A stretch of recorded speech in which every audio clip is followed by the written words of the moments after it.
if you want to pick, let's say, the verses and strum the choruses just to give it variety,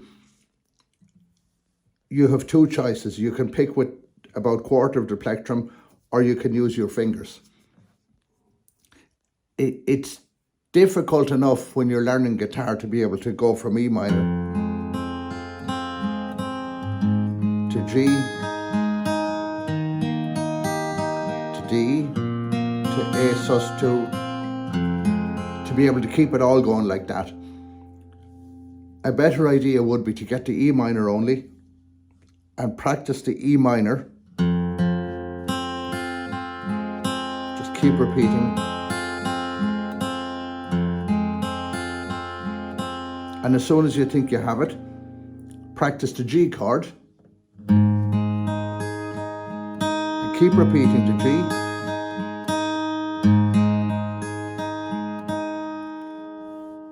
And then practice the D on its own several times, and practice the A sus2 on its own several times.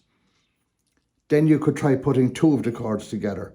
And you can also try this in finger style, using your thumb and three fingers. So it could be like this. If you're going to strum the song, then you will use the nail and the first finger to do the choruses. And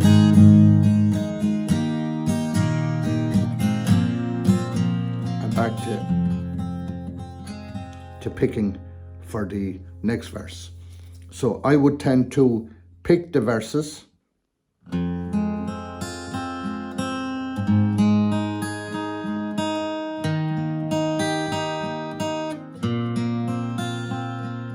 into the a slight build up, maybe downstrokes only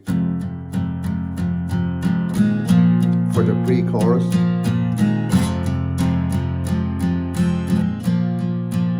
For the chorus itself, then full strumming.